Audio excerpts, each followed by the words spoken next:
O objetivo dessa videoaula é fazer uma correta interpretação dos valores de ferritina sérica e também do diagnóstico diferencial da hemocromatose hereditária. A ferritina sérica é uma proteína que é o nosso principal reservatório de ferro no organismo. Cada molécula de ferritina pode acumular até 4.000 átomos de ferro. No entanto, os seus níveis séricos nem sempre estão relacionados à reserva de ferro do organismo, uma vez que a ferritina e todas as suas variadas isoformas, especialmente a forma não ligada ao ferro, chamada de apoferritina, são proteínas de reação aguda, ou seja, qualquer processo inflamatório sistêmico pode elevar seus níveis sem que isso tenha uma relação direta com a quantidade de ferro presente no organismo. Isso pode acontecer em processos inflamatórios, traumáticos e, eventualmente, processos neoplásicos. Portanto, a adequada avaliação da ferritina sérica deve ser feita junto com a saturação da transferrina. Uma vez que a saturação da transferrina esteja a níveis normais, ou seja, abaixo de 45%, isso raramente está relacionado a depósito patológico de ferro sistêmico. Então, a ferritina per si, ela só deve ser avaliada quando não houver processo inflamatório presente, e como ela é uma proteína muito presente no fígado, embora esteja presente em todas as células do corpo, qualquer processo inflamatório hepático, de qualquer natureza, pode elevar seus níveis sem representar sobrecarga de ferro. Recentemente, tanto a Associação Europeia para Estudo do Fígado quanto a Associação Americana para Estudo do Fígado lançaram suas diretrizes para avaliação de pacientes com hiperferritinemia, ou seja, níveis elevados de ferritina sérica, e diagnóstico diferencial da hemocromatose hereditária. Existem novas evidências sobre o metabolismo do ferro e na lâmina seguinte vocês podem ter uma ideia da complexidade desse metabolismo. O que era antes considerado como um problema puramente entérico, ou seja, que a absorção do ferro se encontrava aumentada nessas situações clínicas, hoje ela é um processo bem mais dinâmico e talvez o grande fator que diferenciou a fisiopatologia atual é a descoberta da hepcidina, que é um hormônio produzido pelo fígado, pelas células hepáticas, pelo hepatócito, que faz a regulação da absorção de ferro. E provavelmente várias patologias estão envolvidas em níveis inadequados da produção desse hormônio, especialmente a hemocromatose hereditária. Na lâmina seguinte, vocês têm as mutações do gene HFE mais comuns e também a sua expressão na proteína HFE, que fica presente na superfície celular e é a responsável pela regulação da absorção de ferro. Nós temos basicamente 3 mutações principais relacionadas à hemocromatose hereditária.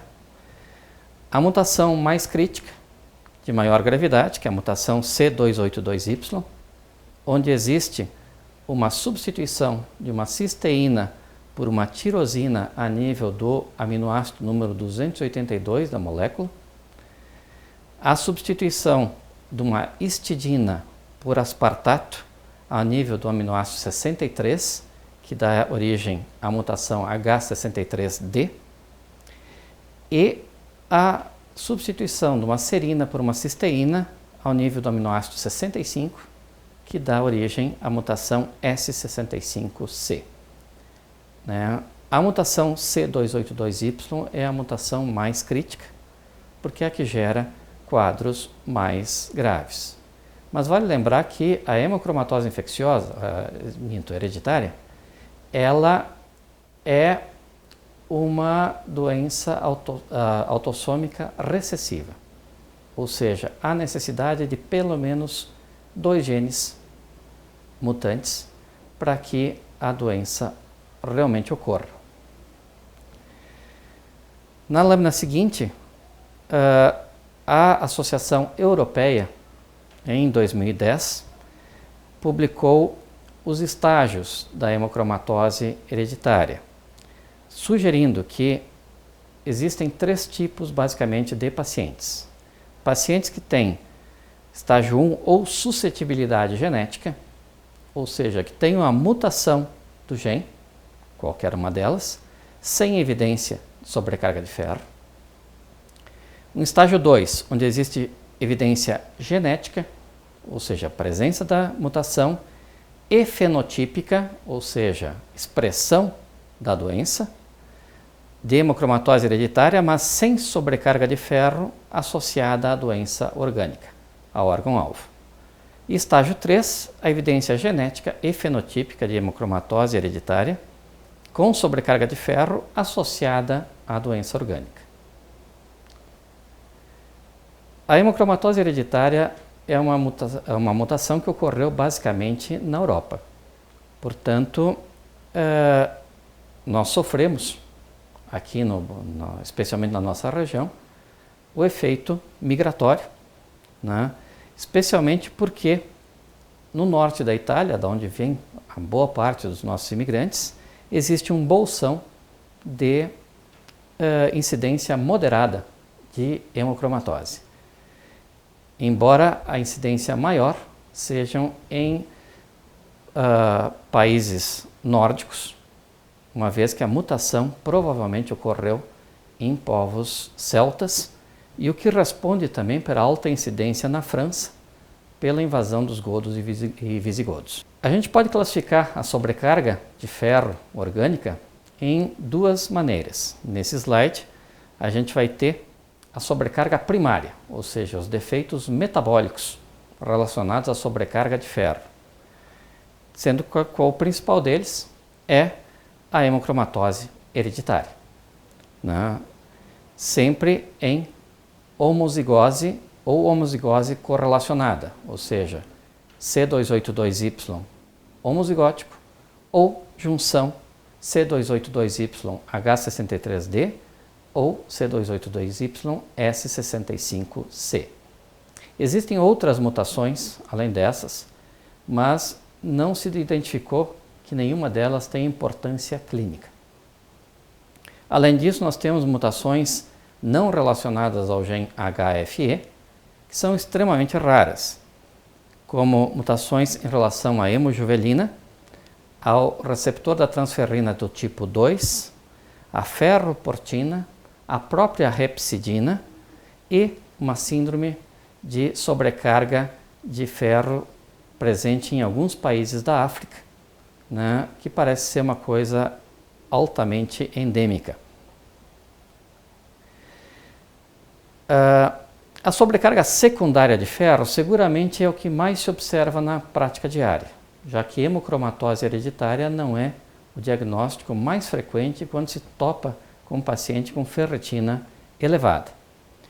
Então, em relação à sobrecarga secundária, ou seja, depósito decorrente de outras patologias que não envolvam diretamente o metabolismo do ferro, nós teríamos basicamente as causas hematológicas que estão presentes nesse slide, as anemias onde existe sobrecarga de ferro, como a talassemia maior, anemia sideroblástica, as anemias hemolíticas crônicas, anemia aplástica, né, deficiência de piruvato quinase e anemia responsiva à piridoxina.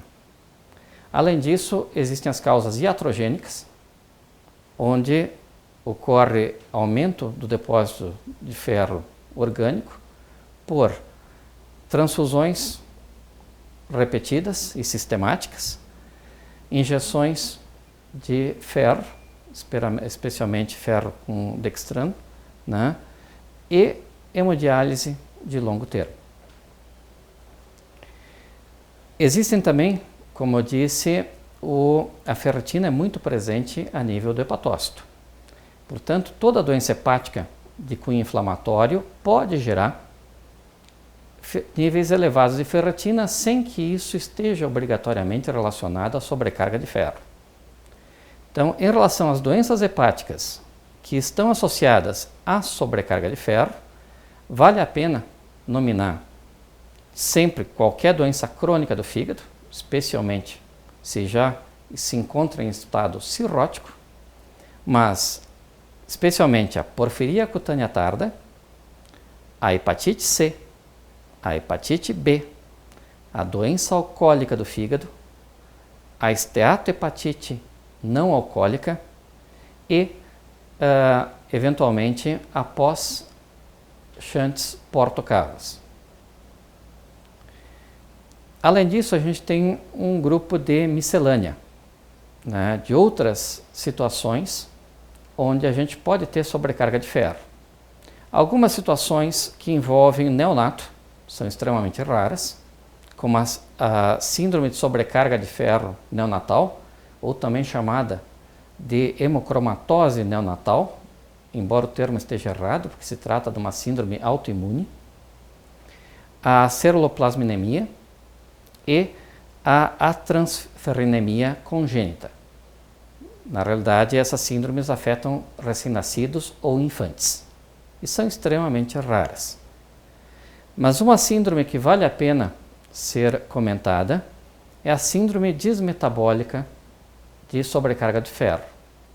Essa síndrome é uma síndrome recentemente reconhecida, não completamente homologada, mas provavelmente está relacionada à esteatohepatite não alcoólica, onde os indivíduos aparentemente também têm um defeito da modulação da repsidina e, portanto, fazem quadros de sobrecarga de ferro muito semelhantes à hemocromatose, embora não com toda a gama de complicações que a hemocromatose produz, né? Com realmente o aumento da obesidade e o aumento da resistência insulínica que a gente vive na nossa época, essa síndrome vai estar cada vez mais presente, né? E se aguarda que realmente a literatura esclareça toda a gama de classificação para que a gente possa adequadamente avaliar esse tipo de paciente.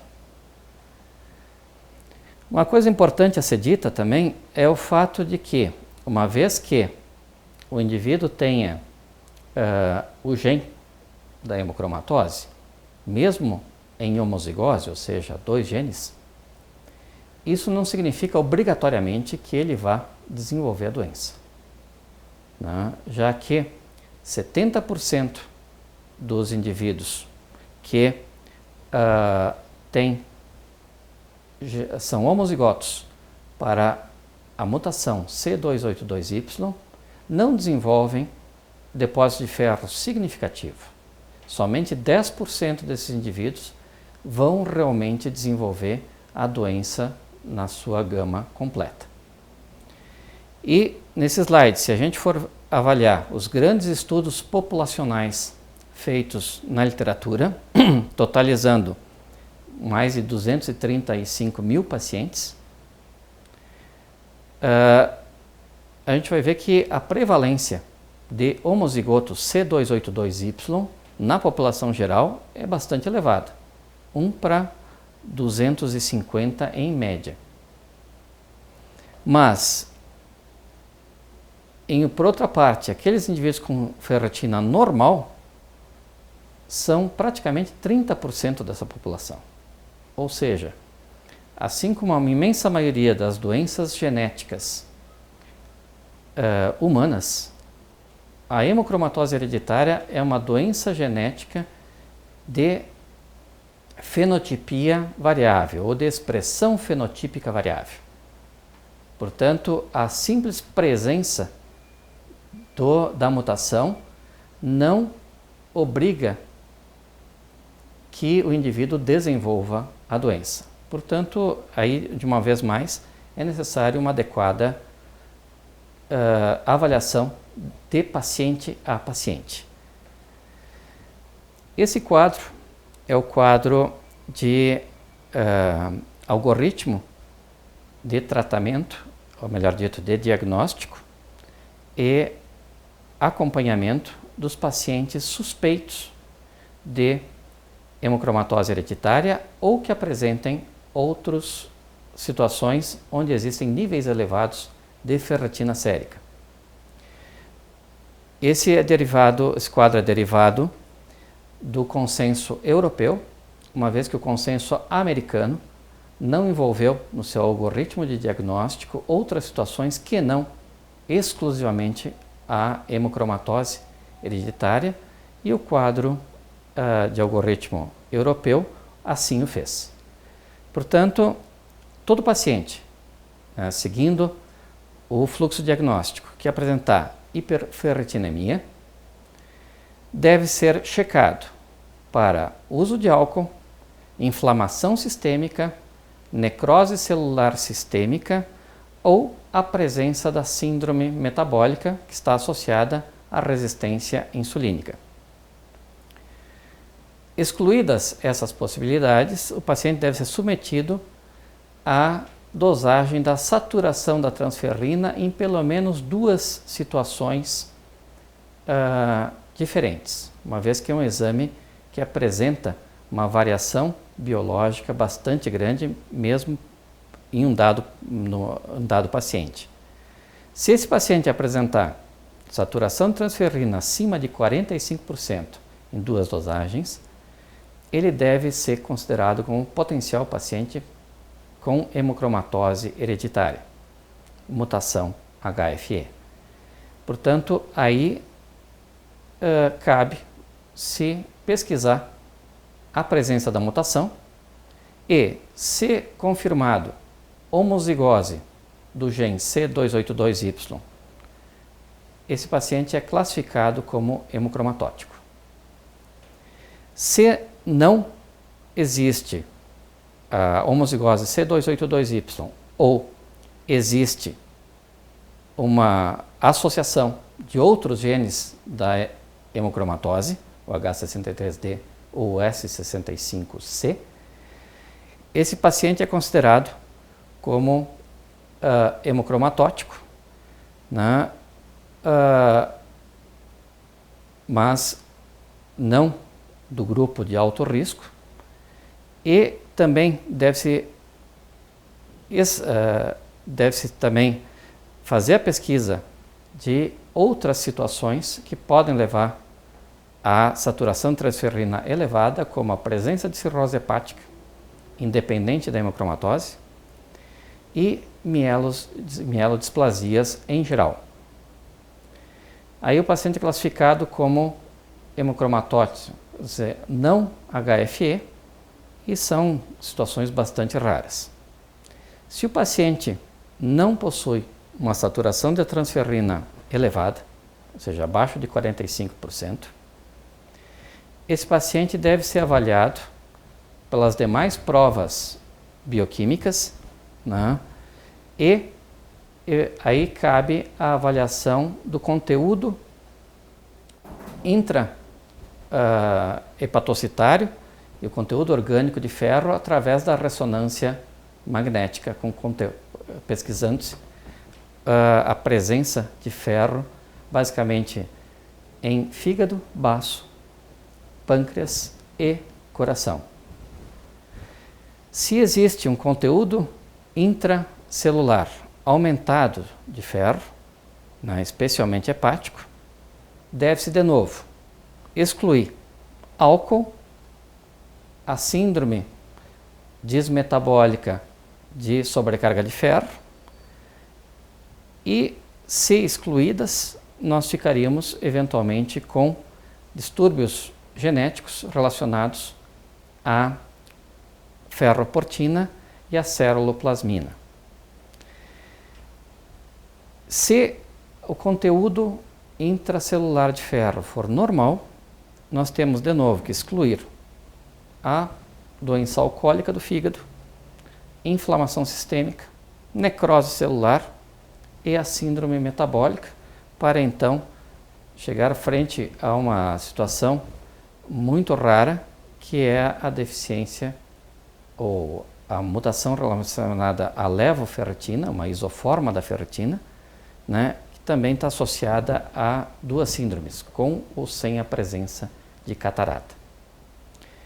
Em pacientes, aí no lado direito do algoritmo, que são homozigotos para a mutação C282Y, nós devemos classificá-los em dois grupos, com ferritina normal ou aumentada. Na ferritina normal, simplesmente esses pacientes são acompanhados anualmente, né, e não se faz nenhuma tratativa ou diagnóstica ou terapêutica. Nos pacientes que têm ferritina aumentada, aí se faz o rastreio da diabetes, né? Se avalia se existe presença de doença hepática e se existem sintomas basicamente relacionados a atralgias, sendo que a atralgia da hemocromatose, via de regra, envolve articulações metacarpianas, especialmente entre segundo e terceiro metacarpo, alterações hormonais relacionadas à impotência, né, e alterações cardíacas relacionadas ao depósito de ferro cardíaco com insuficiência cardíaca. Se a ferritina estiver abaixo de 1000 microgramas por litro, esse paciente é idealmente já encaminhado para flebotomias, para sangrias terapêuticas, né, como seu tratamento. Cada flebotomia retira em torno de 250 miligramas de ferro e a absorção anual de ferro normal de um adulto gira em torno de 750 miligramas a 1000 miligramas de ferro. Portanto, 4 flebotomias anuais para indivíduos que já se encontram com a ferritina normalizada são suficientes para manter o balanço de ferro pelo menos zerado. Se o indivíduo tiver uma ferritina acima de 1000 microgramas por litro, esse paciente tem que ser avaliado para a presença de cirrose hepática, ou pela biópsia hepática, ou pela elastografia. Mas o tratamento também se faz através das sangrias terapêuticas, as flebotomias. E, finalmente, o tratamento da hemocromatose hereditária é feito, de novo, com as flebotomias, né, 450 a 500 ml de sangue retirados semanalmente ou a cada 15 dias, até que os níveis de ferritina, e esse é o nosso nível alvo, esteja entre 50 a 100 microgramas por litro. A partir daí se faz só as sangrias de manutenção, que podem ser em torno de 4 a 6 ao ano. Vale lembrar que o paciente deve ter seu hematócrito e hemoglobina checados a cada flebotomia, né? E se existir uma queda muito grande de hematócrito entre flebotomias, isso torna o diagnóstico de hemocromatose pouco provável. É um sinal, melhor dito, de alerta para que esses indivíduos sejam reavaliados. E se admite a queda de hematócrito e hemoglobina, né, de até 20% o nível anterior, né. A ferritina deve ser checada a cada ciclo de 10 a 12 flebotomias e deve ser interrompida quando chegar ao nível de ferritina alvo de 50 a 100 microgramas por litro, que deve ser o nosso nível a ser mantido no decorrer do tratamento. Além disso, deve-se evitar suplementação de vitamina C nesses pacientes. Agora, não cabe restrições dietéticas, uma vez que o paciente esteja sob regime de sangrias terapêuticas. Portanto, não é necessário fazer restrições ao consumo, especialmente de carnes vermelhas ou, eventualmente, de vegetais que contenham grandes quantidades de ferro nesses pacientes, uma vez que eles estejam sob acompanhamento médico e flebotomias regulares. A questão das sobrecargas secundárias e graves de ferro, ela pode ser controlada através de quelantes, como a deferoxamina. A deferoxamina é usada parenteralmente, o Deferaxirox é usado oralmente. Mas não cabe o seu uso em pacientes hemocromatóticos, a menos que haja uma contraindicação para a realização das sangrias terapêuticas, como é o caso, eventualmente, de pacientes testemunhas de Jeová. Além disso, nesses pacientes, também se recomenda que sejam suspensos os suplementos de vitamina C, porque aumenta a absorção do ferro. Bom, agora completamos então essa videoaula acerca de estados de sobrecarga de ferro orgânica e avaliação dos níveis séricos da ferritina sérica. Lembrando que, se houver dúvidas ou também sugestões para próximas videoaulas, favor enviar essas sugestões e dúvidas ao Espaço Médico da Unimed Nordeste, para que possamos continuar com essa atividade de educação médica continuada.